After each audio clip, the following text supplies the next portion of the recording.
Can we start? Yeah, can you tell them a little bit about this class, because I think Yeah, so basically, the way the class has been revised a bit is that we'll have one journal presentation. We'll have one on diagnostic, any either OCT, OCTA, ultrasound, any one of them, one case. There'll be a one theme topic. So it is just a small topic. We don't want to have the whole detail of that. And the last would be a quiz, which would be by one of our consultants. So I hope this revised version will have some more learning, and the majority of them are based on diabetic retinopathy. So we have the first one. First is a journal presentation which Raja would be doing, and this is ahead of print. Very recently it got published. Comparison of various algorithms of OCTA assessment in diabetic macula. Raja, you can start. Yes, sir. Good evening, everyone. Today I'll be discussing about the article on OCTA assessment of the diabetic macula, the comparison study among different algorithms, which was published recently in the Retina Journal by Enrico Borelli, Riccardo Sacconi, Maria Cristina et al. This will be moderated by Dr. Rajiv Raman, sir. Introduction: OCT angiography is a rapidly evolving imaging modality. OCT angiography basically gives two-dimensional images which are in grayscale. In a two-dimensional grayscale image, each it is divided into multiple pixels, and these pixels values vary from 0 to 255. Here we can see a representative image wherein this is a grayscale from white to black, which is gradually varying from 0 to 255. Why it is 0 to 255 is completely related to computers, which I will not be going into. And based on OCT angiography, quantitative matrices are analyzed, which gives us an objective measurement of the retinal perfusion. Why do we need to assess retinal perfusion? Because to identify ischemia, macular ischemia, which remains the endpoint of treatment of a diabetic macular edema. And this study analyzes the impact of differences in binarization on retinal perfusion quantification. Okay, so before going into the study per se, I want to make everyone clear about three different terminologies that are used. One is binarization, other is thresholding, third one is histogram.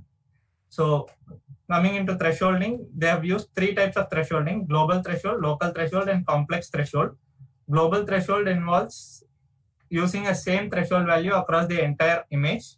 Local threshold involves using different threshold values in a localized area within an image, which uses multiple varied threshold levels within a single image, and complex, which uses both global and local. So I can understand that no one understood what I spoke now. So to make everyone clear about what I was speaking, this image is taken from the internet. It is not related to the article. The first picture on the left is an image of a person, a passport photo of a color image, which is converted into grayscale down. So this is what we get in a grayscale image, similar to an OCTA. So this grayscale has multiple shades of gray, or 256 shades of gray, to make this image. So what we are going to do is, we are going to select a point of gray and divide this 256 shades into two, black or white. So based on which point we select or which point we use it as a threshold. For example, we choose 100 as a threshold, we might get a lot of white spaces with little black.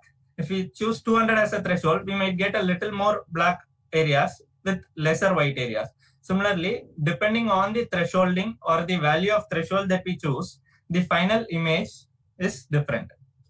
So that is applied to OCTA, wherein the image on the left is what we get, the original image, which has multiple shades of gray, or 256 shades, which is converted into two shades, or binary, which is binarization by thresholding methodologies.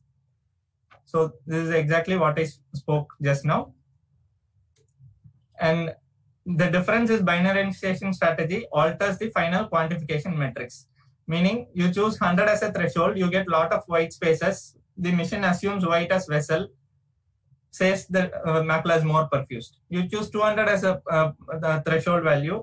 There is less of white. The machine assumes there is less of vessels, gives us a lesser perfusion density. So that is what it is mentioned here. The difference in binarization strategy will alter the final matrix. And before going into binarization, there is some modification called as histogram adjustment, wherein the brightness and contrast of an image is altered, which is done before binarization. So this is an histogram wherein each point of gray is plotted.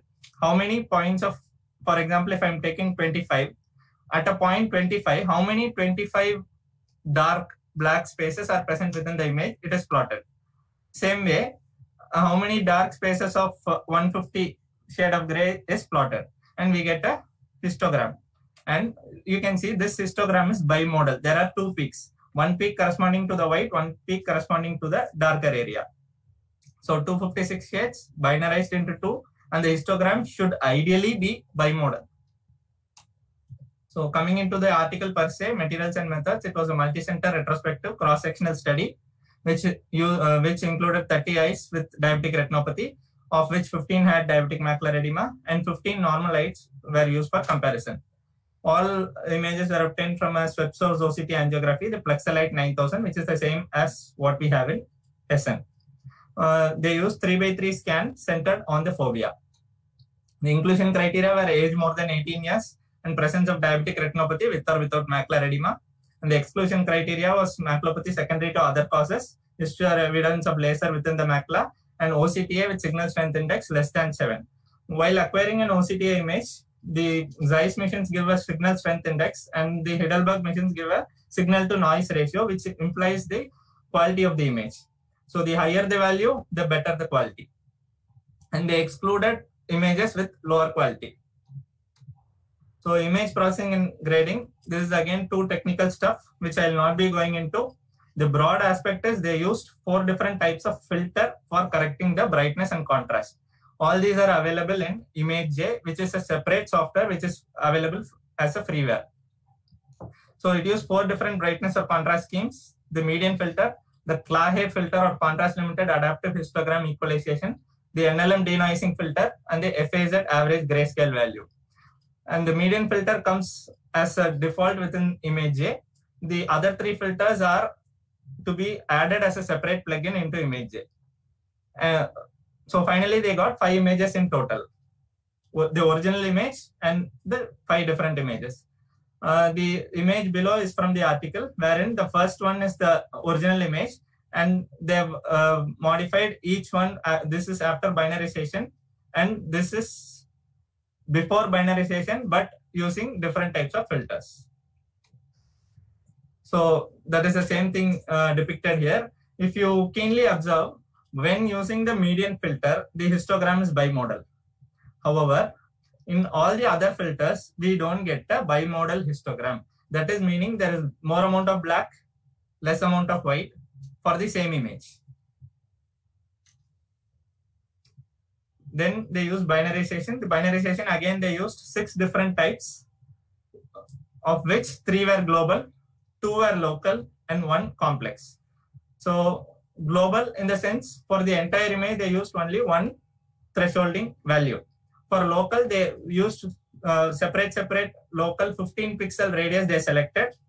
In that 15 pixel radius, they use the threshold. The next 15 pixel radius, they use the different threshold. This accounts for the differences in the intensity of the image. So they use global default, global mean, global Otsu, local mean, local Fansalkar, and a complex or multi-step approach. Again, I will not be going into the details of each because each one takes at least half an hour to explain. Then the images were qualitatively graded by 2 expert graders. Measurements were taken on 2.5 mm diameter circle centered on the fovea, and they measured 2 values: perfusion density and vessel length density. All these values are compared among the different binarized images. P less than 0.05 was considered statistically significant. Again, I won't be going into much of numericals here. I will directly tell you the take-home points of this article. So 30 eyes, 8 females and 15 normals, of which 18 were mild non-proliferative diabetic retinopathy and 10 were moderate NPDR and 2 were PDR. 15 were had diabetic macular edema, and 19 were treatment naive. Mean age was 60.4 plus or minus 16.2, and mean signal strength index was 8.8. Qualitative analysis, they analyzed the superficial capillary plexus and the deep vascular complex. They found out that the global thresholds were better when assessed by an investigator on terms of quality, not on quantity, only quality. On quantitative assessment, we get the numericals. They found out that local thresholds had higher values of the same images. So the perfusion density measured with the local threshold compared to a global threshold were higher. And when they found the difference between global and local thresholds in the superficial capillary plexus slab, they found out that when patients had a macular edema, the global threshold was lower, and when the patient had did not have macular edema, the local thresholds were higher. And when compared with the normal and diabetic retinopathy patients, the normal patients always had higher metrics, probably due to the better quality, probably due to better segmentation, probably due to the thresholding methodologies used. So this is the same. The mean signal strength index was 9.1 compared to 8 in diabetics. So they say qualitatively, global mean was the best for superficial capillary plexus, global also was the best for deep vascular complex, and median filter was the best to make the histogram bimodal. So this article discusses on the importance of maintaining consistent algorithms. So you use a different algorithm for a patient and you get different value today. Tomorrow you use a completely different algorithm, you get completely different values which cannot be compared. And global threshold may represent a more suitable binarization algorithm in diabetics. That is what they conclude. So global thresholds always had lesser values compared to local thresholds. I have explained you before why. And local thresholds tend to overestimate the retinal flow due to noise, which the machine accounts it to be due to flow. And they say it is more common in diabetic macular edema due to SSPIM, which is suspended scattering particles in motion. And global thresholds always assume the histogram to be bimodal. And this study included only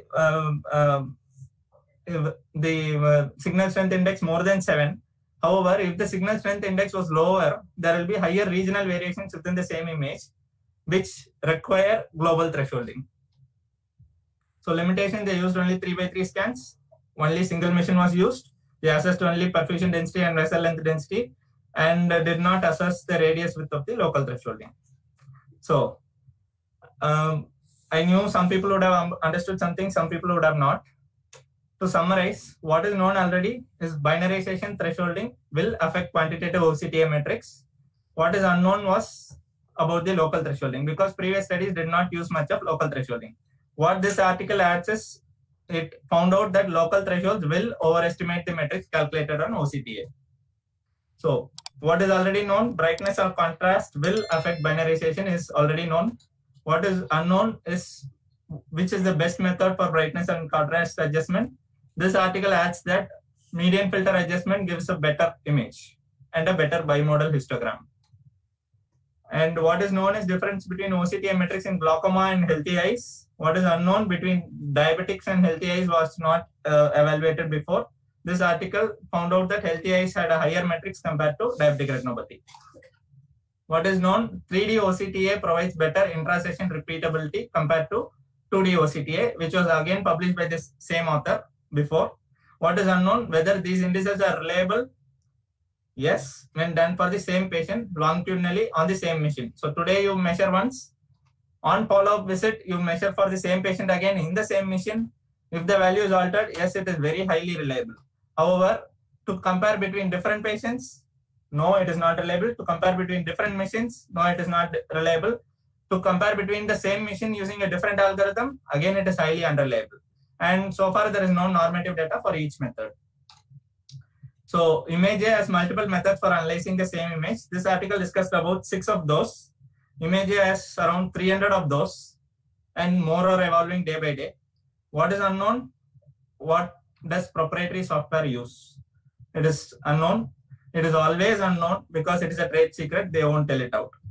And Rajiv Raman sir specifically took the effort to contact Zeiss and the authors of the article to find out what the SDOCTA gives by on its own. However, they said it is they can't disclose it because again it is proprietary. So in conclusion, data from different settings cannot be compared. Yes, for PGs, this is what you need to know. When you analyze metrics on a OCTA, this is the only thing you need to know, that from different settings, we can't compare, and it has to be on the same machine on a same algorithm used. For fellows, we have to know that there are multiple thresholding methodologies available, and each methodology has a different outcome, and which to use for what is what we need to know. And for consultants, multiple methodologies are available. We need to find out which is the best of all. The future of OCTA metrics, there is no one shoe fits for all. OCTA metrics can be calculated in 3D OCTA instead of 2D OCTA, which is evolving. And we are supposed to identify the best algorithm for OCTA metrics for each disease, and the use of a case-by-case customized binarization and thresholding methodology instead of the proprietary inbuilt software provided. So for a DME, we can use global thresholding. For another patient where the signal strength index is very low, we might prefer local thresholding, which needs to be curated based on a case-to-case basis instead of the machine giving on its own based on proprietary software. I hope everyone understood at least something after this journal, at least the terminologies and the methodologies. Thanks, Raja. It was nicely covered. We had some questions here. One is, how did they determine 15 pixel limit? MPV ma'am wanted to know. Significance of deciding which is the best. I think this was one of the limitations. We could not find out why they took 15 pixel limit. No? It's default in the program. Yeah. In image, 15 pixel limit is the default. If we modify, we can, but they didn't do that. No, it's a default. It's a default. You can change it. Yeah. Then Chetan has already written the best method being different for each layer. Here, yeah. So definitely, as he rightly said, there was difference in superficial and deep. Yeah. Because Otsu and Phansalkar, they both have their benefits. I think Phansalkar is the default for Zeiss. No, ma'am. Phansalkar is for the Core-Capes layer only, ma'am. No, we checked with both. They really don't disclose what they use. Because we really don't know. I sat in on one discussion with Zeiss, and they were talking about Phansalkar. But they use Phansalkar for the Core-Capes density, ma'am. Specifically for that. Yeah, they're using it as their default for that. Yeah, only for not for the SCP and the DCP. Yeah, the other things they are. So I wrote both to Zeiss as well as to the author, and they are very, very particular that they don't share what are the things, the proprietary ones. So the message which comes out, which I felt is a very important thing, that ideally, though, we just take the image exactly like what in SSOCTA, you take the image and do your own binarization and the thresholding. Probably calculate, that is the ideal way. And as he rightly said, so DME global seems to work well. Maybe you really don't know for CNVMs which would be the best one. And the same author actually looked into 3D versus 2D. And they said that repeatability of 3D quantification would be much better than 2D. But they have not used various methods and found out that is there any difference of local versus global there. So I think that is something which is a study question next. I think they have also not seen how much is a DME. If you're talking about DME, there can be a lot of thickness, which then makes it very difficult for you to even do a manual segmentation.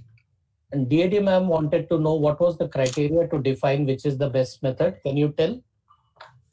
You had mentioned, so qualitative and quantitative. Repeatability, ma'am. Repeatability, when the scan was run through again, with a local threshold, the values kept on varying, and with the global threshold, the value remained almost the same, and the p-value was significant.